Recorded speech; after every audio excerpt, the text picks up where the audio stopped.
Hello दोस्तों, मैं हूं Girish Chaudhary. Grow Up More में आप सबका स्वागत है। तो जैसे हमने पिछले वीडियो में देखा कि मल्टीपल प्रोजेक्ट्स हम जेंगो में कैसे क्रिएट करते हैं और उसके एडवांटेजेस क्या है कि एक ही फोल्डर में हम मल्टीपल प्रोजेक्ट रख सकते हैं। बस उसके डिसएडवांटेजेस ये है कि सभी आपके जो डेवलपर्स रहेंगे या यूज़र्स रहेंगे मल्टीपल प्रोजेक्ट को एक्सेस कर पाएंगे, चाहे उसका रोल उसमें ना हो या हो। ठीक है, तो अब उसकी सेफ्टी के लिए जैसे मैंने रेकमेंड करते हैं और कंपनी भी रेकमेंड करती है कि आपके प्रोजेक्ट अलग ही रखिए। ठीक है, तो सबसे पहले अब सिंगल प्रोजेक्ट कैसे बनाना है तो वो हम देखते हैं। तो सबसे पहले जैसे यहाँ पे मल्टी प्रोजेक्ट्स में जैसे मैंने एक फ़ोल्डर बनाया था मल्टी प्रोजेक्ट का, सो यहाँ पे एक सिंगल प्रोजेक्ट के लिए मैं एक फ़ोल्डर बनाता हूँ। तो जो मेरा फ़ोल्डर का नाम है वो भी मैं प्रोजेक्ट के हिसाब से ही रख देता हूँ। तो मैं यहाँ पे बनाता हूँ ई कॉमर्स। ठीक है, अब यहाँ पे इसी फोल्डर को हमें VS कोड में ओपन करना है। तो यहाँ पे मैं यहाँ से भी ओपन कर सकता हूँ जैसे मैंने आपको बताया था, और आपका VS कोड सभी इंस्टॉल्ड है तो यहाँ पे प्रॉपर यहाँ से भी ओपन कर सकते हैं। तो ये देखिए मेरा दूसरा विंडो ओपन हो गया। प्रीवियस जो मल्टी प्रोजेक्ट का है इसको मैं बंद कर देता हूँ ताकि कन्फ्यूज़न ना हो। तो ये देखिए यहाँ पे ई कॉमर्स का एक फ़ोल्डर ओपन कर दिया। यहाँ पे फ़ोल्डर हमने क्रिएट किया है और कुछ नहीं क्रिएट किया है। ठीक है, अब यहाँ पे सबसे पहले हमें ये दिखना है कि वर्चुअल एनवायरनमेंट, जैसे मैंने कहा था कि सबसे पहले वर्चुअल एनवायरनमेंट क्रिएट करना है। तो यहाँ पे हम एक वर्चुअल एनवायरनमेंट क्रिएट करते हैं। जैसे यहाँ पे जो कमांड है that is python -m venv, और यहाँ पे एनवायरनमेंट का हम नाम देते हैं myenv। ठीक है, सो यहाँ पे आप देख सकते हैं कि वर्चुअल एनवायरनमेंट क्रिएट हो गया है। थोड़ा प्रोसेस के लिए टाइम लेता है, सो थोड़ी देर वेट करते हैं और देखते हैं कि वर्चुअल एनवायरनमेंट क्रिएट होता है, तब तक थोड़ा वेट करते हैं। ठीक है, और इसके बाद जैसे हमने कहा था कि सिंगल प्रोजेक्ट हमें बनाना है, उसके अंदर हम मल्टीपल प्रोजेक्ट बना ही नहीं पाएंगे। तो कैसे, चलिए यहाँ पे देखिए वर्चुअल एनवायरनमेंट क्रिएट हो गया। अब यहाँ पे जैसे हमें सबसे पहले क्या प्रोसेस करना है तो वर्चुअल एनवायरनमेंट को एक्टिवेट करना है। तो चलिए एक्टिवेट करते हैं। सो यहाँ पे जो आपका एनवायरनमेंट का नाम है myenv लिखिए / सो यहाँ पे आप लिखेंगे, देखिए यहाँ पे मैं पावर शेल में काम कर रहा हूँ, मैंने सारी परमिशन दी हुई है इसलिए यहाँ पे रन कर रहा है। अदरवाइज़ आप नॉर्मल कमांड शेल पे काम कर सकते हैं। ठीक है, सो myenv, चलिए फिर भी मैं आपकी सहूलियत के लिए यहाँ पे पावर शेल की जगह यहाँ पे इस तरह से कमांड प्रॉम्प्ट यूज़ कर सकता हूँ। पर फिर भी आप देखिए दोनों में, क्योंकि मैंने परमिशन दी है, अब हमारा सब्जेक्ट ये नहीं है कि परमिशन कैसे देनी है, आप कमांड मोड पे इजीली काम कर सकते हैं। ठीक है, सो myenv, अब इसमें स्क्रिप्ट नाम का फोल्डर है, स्क्रिप्ट्स एंड / अगर हम देखते हैं तो यहाँ पे हम एक्टिवेट, तो ये हमारा कमांड हो गया। अब यहाँ पे देखिए, तो ये देखिए जैसे मैंने कहा था कि पावर शेल में ये इश्यू होता है हमेशा, तो अब इसके परमिशन के चक्कर में मुझे नहीं पड़ना है, मैं यहाँ पे डायरेक्ट कमांड मोड पे चला जाता हूँ और वापस वही चीज़ करता हूँ myenv /sc scripts and /activate। सो यहाँ पे आप देख सकते हैं मेरा वर्चुअल एनवायरनमेंट क्रिएट हो गया, और आपने पावर शेल के जो थोड़ा प्रॉब्लम्स आता है वो भी आपने देख लिया, तो बेटर है, चलिए कोई बात नहीं।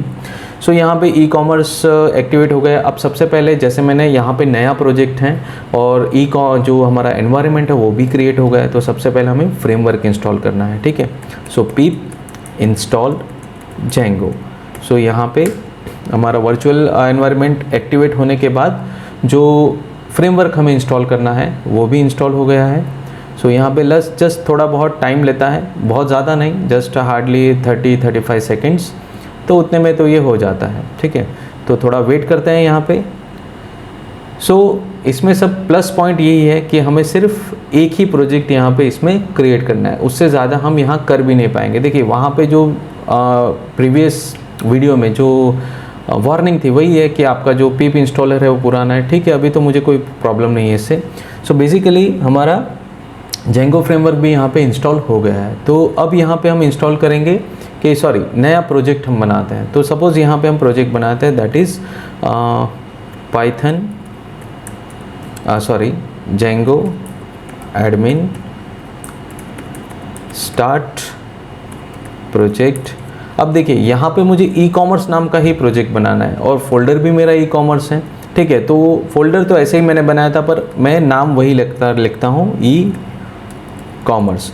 पर अब जैसे मैंने कहा कि मुझे सिर्फ सिंगल प्रोजेक्ट बनाना है, अगर मैं यही लिख के एंटर कर दूंगा तो वापस ई कॉमर्स का एक फोल्डर बनेगा, उसके अंदर वापस manage.py हो जाएगी। ठीक है, तो मुझे ऐसा नहीं चाहिए, तो मैं क्या करूँगा यहाँ पे स्पेस और डॉट लिखूँगा। स्पेस और डॉट लिखेंगे तो वो manage.py और ई कॉमर्स का फोल्डर यहीं पे हो जाएगा, तो वो सबसे बेटर ऑप्शन रहेगा। सो यहाँ पे देखिए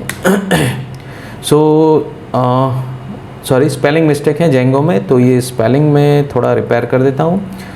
सो AN ओके। सो यहाँ पे अब देखिए कि no Django setting start project, okay start का भी मेरा प्रोजेक्ट थोड़ा स्पेलिंग मिस्टेक है, ओके। सो स्पेलिंग मिस्टेक होता रहता है, उसका कोई इशू नहीं। मेन चीज़ है कि आप जो कर रहे हैं वो प्रॉपर का होना चाहिए।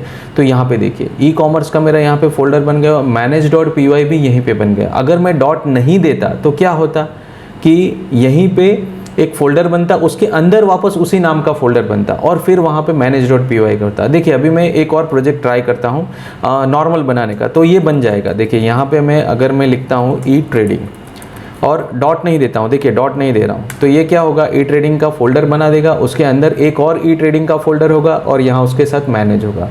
तो ऐसे ही चीज़ थोड़ी कंफ्यूज करती है, तो ये मुझे नहीं चाहिए। सिंपली यहाँ से आप प्रोजेक्ट डिलीट भी कर सकते हो, कोई इशू नहीं है।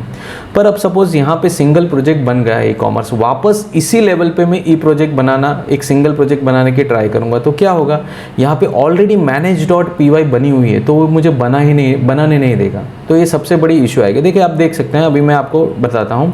सो यहाँ पे हम वापस एरो की से ट्राई करते हैं, ई ट्रेडिंग को मैं डॉट करके बनाता हूँ। तो देखिए ई ट्रेडिंग का जो फोल्डर है वो तो यूनिक नेम है, वो ले लेगा, शायद वो फोल्डर बना देगा, पर manage.py फाइल है वो तो रिपीट नहीं होगी, मतलब कि वो एक ही लोकेशन पे एक ही नाम की दो फाइल तो नहीं बनाएगा। तो ये सबसे बड़ी प्रॉब्लम होती है जब आप सिंगुलर में दूसरा प्रोजेक्ट ऐड करने की बात करते हैं, वो भी सिंगुलर डॉट करके। सो ये चीज़ एक प्रैक्टिकल चीज़ नहीं है, और मेरा मानना है कि आप सिंगल ही रखें सभी प्रोजेक्ट, तो वो सबसे बेटर रहेंगे। ये कमांड आप रन करके मैं आपको बताता हूँ। देखिए एरर आएगी डेफिनेटली, देखिए ये एरर आई, वही चीज़ बता रहा है कि यहाँ पे जो पाइथन जो manage.py है, देखिए ऑलरेडी एग्जिस्ट बता रहा है। अगर manage.py एक प्रोजेक्ट की ऑलरेडी एग्जिस्ट है, वहाँ पे वो दूसरा प्रोजेक्ट कैसे बना सकता है। तो आप चाहकर भी दूसरा प्रोजेक्ट नहीं बना पाओगे। हाँ, अगर आपको मल्टी प्रोजेक्ट वाला विदाउट डॉट बनाना है तो आप बना सकते हैं, बट आई नेवर रिकमेंड। और इवन दुनिया की कोई भी कंपनी होगी जो प्रोफेशनली वर्क करती है, वो भी आपको रिकमेंड नहीं करेगी कि आप मल्टीपल प्रोजेक्ट्स एक ही फोल्डर में रखो। तो बेटर है अलग अलग प्रोजेक्ट रखिए, सबसे बेहतरीन यहाँ पे आपके लिए एक्सपीरियंस होगा। अब आगे जो हम वर्क करेंगे वो सिंगुलर और सिंगल प्रोजेक्ट पे ही काम करेंगे। अब देखिए प्रोजेक्ट तो आपने बना लिए, पर यहाँ पे कैसा है कि प्रोजेक्ट में अब ऐप क्रिएट करनी है। तो ऐप कैसे क्रिएट करना है तो हम नेक्स्ट वीडियो में देखेंगे कि ऐप का इंपॉर्टेंस क्या है, क्या हमें ऐप क्या प्रोवाइड करती है, क्या एडवांटेजेस क्या डिसएडवांटेजेस हैं। तो बेसिकली ये सारी चीज़ें हम नेक्स्ट वीडियो में देखेंगे। तो ऐप के जो भी प्रैक्टिकल सिनारियोस हैं, ठीक है, सो हम आगे के वीडियो में स्टडी करेंगे। सो आज के लिए धन्यवाद, थैंक यू।